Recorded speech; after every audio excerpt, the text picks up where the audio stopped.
but I just wanted to briefly run down these with you while I could. This is a shirt that he purchased for himself, a green shirt that he might be wearing. So again, be on the lookout for that. These are some black pants that he purchased for himself.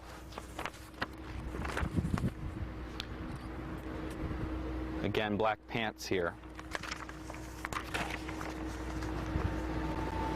These are some khaki pants that he purchased for her. If you could be on the lookout for that right there.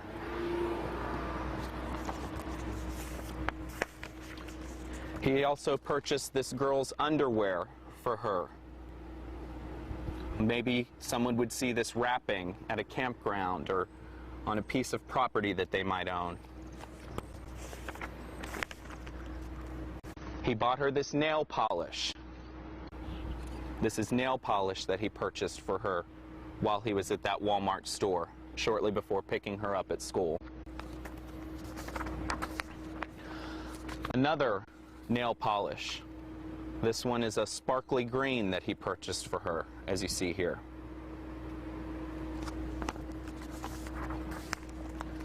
These are 2 shades of lipstick that he purchased for her.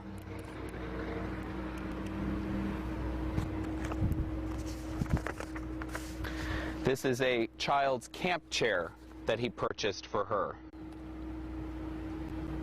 As you can see, it's pink. This is a nightgown that he purchased for her. Child size, purple. As you see, it has stars on it. And lastly, this is a bikini that he purchased for her.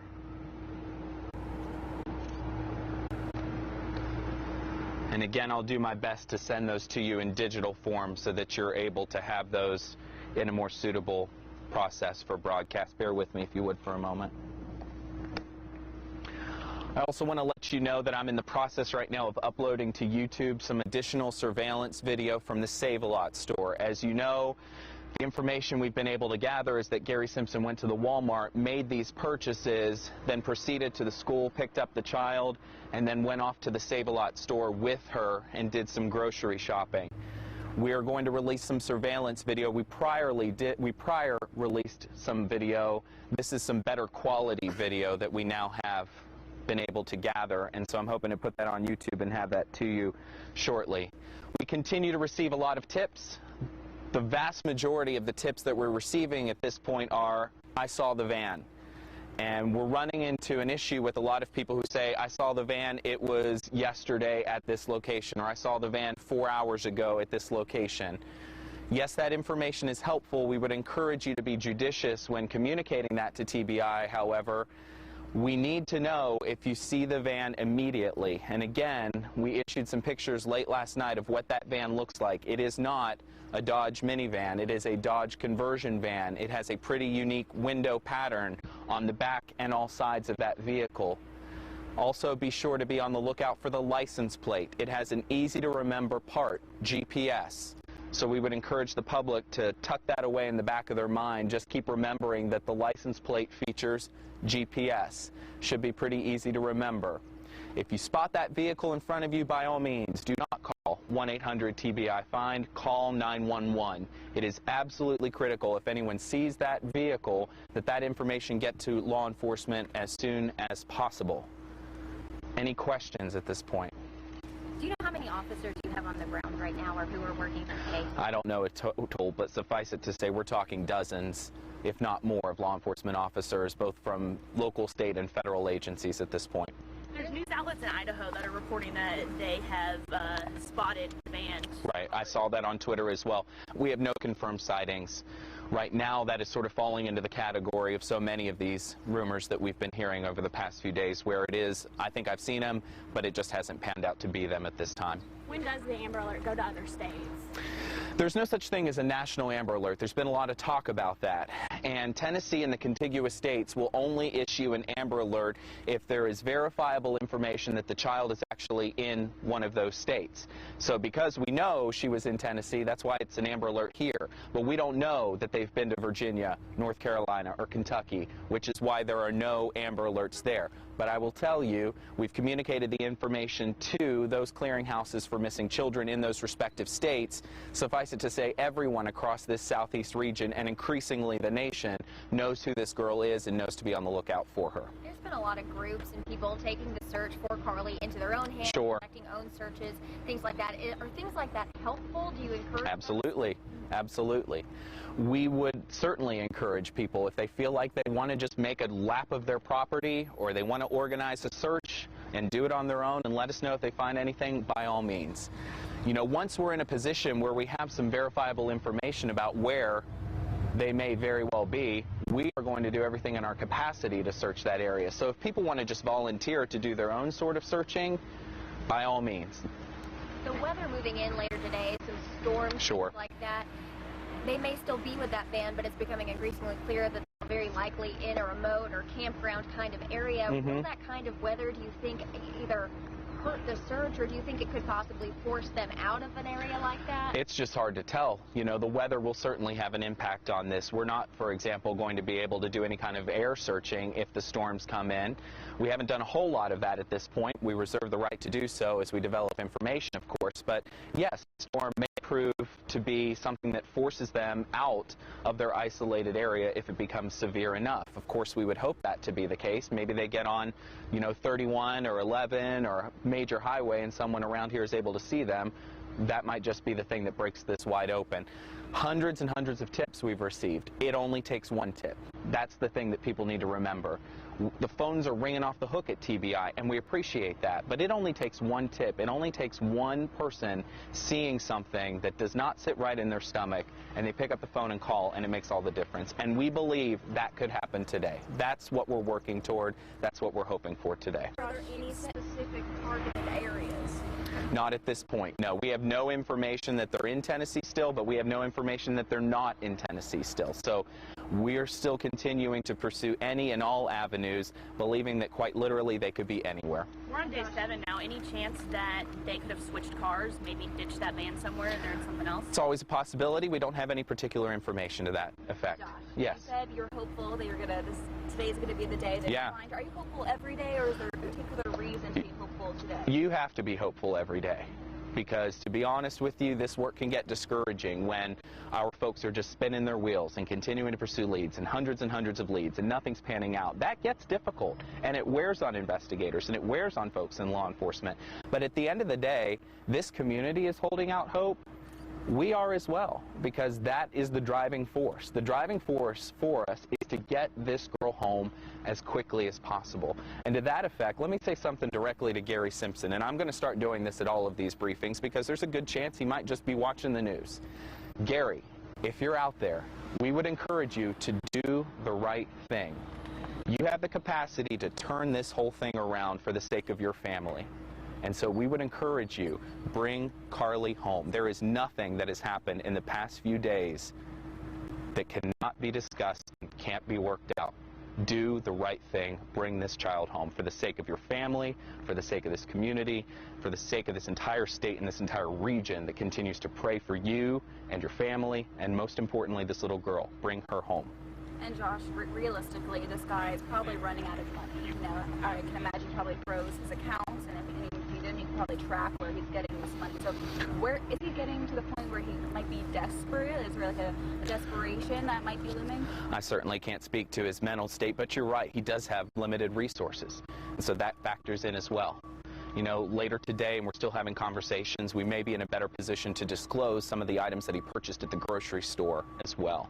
But suffice it to say, there's every indication that he intended to essentially go out of sight. And you keep releasing these videos. The other night you mentioned Right. the walking is really crucial. Really Can you crucial. talk about that a little bit more, why that? Sure, everyone tends to have a particular gait, and so, you know, maybe they're not in their vehicle, maybe they're walking around a park together, maybe they're walking down the street or a sidewalk. in a community. If we're able to release something that might just show you how their body moves during the course of their normal life, that may be just as good a reminder to someone as their license plate number. Now, you've released that picture of him. You said he didn't have a criminal history, so is that a driver's license picture? Yes, it is. Can you give us any indication of how old that is? Is that a pretty recent picture? It is. It's my understanding it is, but I can get a specific date for you. He's 57 years old, so that picture is consistent with someone who would be mid to late 50s. I know we talked about it a little bit, but I'll get to you. What's the difference, I mean, right now between this being maybe a custody issue and her being in danger? What makes Sure. So suffice it to say, we believe this child to be in imminent danger. That's why we issued an Amber Alert on Thursday morning, and here we are on Tuesday morning. And as the days go, our concern for this child's well-being only continues to grow. It is absolutely paramount that we do everything in our capability to bring this girl home as soon as possible. I am not in a position, however, to really speak to some of the specifics that we've been able to gather during the course of our investigation, but suffice it to say, we believe this girl to be in imminent danger. In light of those pictures, are you guys searching the campgrounds in a different way? Are you guys more targeting those campgrounds now? We're continuing to pass along this information to campgrounds to be on the lookout. We've received some tips from campgrounds, and so those have been vetted and checked out. Again, no credible sightings. But this will hopefully be additional information that we're able to put in the public's hands so that maybe someone who's out camping in this part of the state or in Virginia or North Carolina sees some of these things and says, hey, I've seen that blanket before, or I've seen that camp chair, or I've seen that camp chair with that nightgown. You know, a combination of these individual items may help the public provide some additional tips that give us exactly what we need. And at what point do the plans change? I mean, when do you guys pull out, and when is it over? We've yet to have those conversations. I mean, as long as the tips are steady, as long as the tips continue to come in, as long as there's work to do here on the ground, we'll be here. So it's safe to say that you guys have had a steady round of tips? Oh, for sure, for sure. More than 500 at this point. And how long do you expect to be stationed here in Rogersville? Why? Me, myself? Well, there's a whole crew here, the Marshal Service, TBI. Right. What makes you think, do you think they're here? Is there any news that suggest they might be here? Well, we decided to put our command post in sort of the epicenter of our search efforts here in Rogersville because this was their last known whereabouts. This is where both of them are from. They both have lifelong connections to this particular area. So this is sort of our best guess as to where to start all of this. You know, when you really have no idea where they could be, you go to where they were last known to be, and this is Rogersville. Any indication that he might have some outdoors or camping experience that he might, you know, flourish out there? We're trying to develop that. You know, we're continuing to have conversations with his friends, family, anyone who might know him to sort of answer that question. We've yet to really nail that down at this point. Is there any link between the fact that the father just got custody and Mr. Simpson lost custody? You know, that's very much what we're trying to determine. Our primary goal, our primary effort right now is to find this missing child. But as part of that effort, it's important that we also understand what got us to this point, because there might be something in that narrative that helps lead us to where they actually are. So we have folks that are pursuing all the different angles, but suffice it to say, nothing that I can speak to in specifics at this point. Do we have any reason to believe that he might have any kind of weapons or might be a danger to the public at all? Not verifiable that we really have been able to pinpoint in specific that I could speak to. Is Simpson's family being interviewed at all? Does he have any family around? They are among the people that we've spoken to. He does have family here in the Rogersville area. Any indication that he might be mentally unstable? Any health problems there? Not that I can speak to at this point. Is the family cooperating in the investigation, disclosing everything? Sure, they've spoken with our agents and continue to do so. I've not been told that it's turned contentious. I think that, you know, at the end of the day, they want her home. Her family wants her home, this community wants her home, we want her home. The only person at this point who seemingly doesn't want him home is Gary Simpson. And so we would encourage him again, if you're watching, do the right thing. You have a choice to do the right thing right now. Can you answer any questions as to why he took Carlie instead of both of the girls in the home? Not at this point. Again, that's part of the work that we're undergoing right now, trying to understand what the dynamics of the relationship look like that led us to this point, but nothing in specific at this point. And just in terms of background of that, was the younger sister ever in his custody as well, or was it just Carlie? I don't know. I suspect so, but I don't know for certain. Do they go to the same school? Yeah. It's my understanding they do not go. Or do they? Have you heard they go the same? Okay. I don't know. Oh. I can try to find out for you. Also, we saw some wildlife crews out here this morning. What are they doing? I don't know. I have not heard from TWRA about their involvement at this point. How effective have the aerial searches been?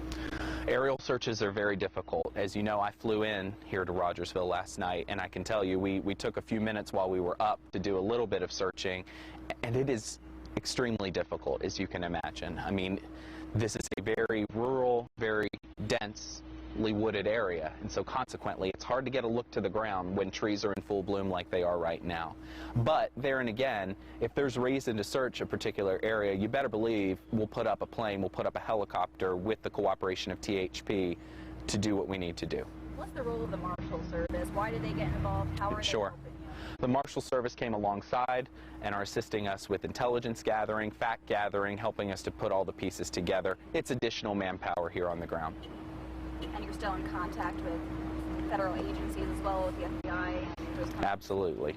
Absolutely. In situations like this, communication is absolutely critical. We want to make sure that enough people have the information that they need when it matters most, which is right now.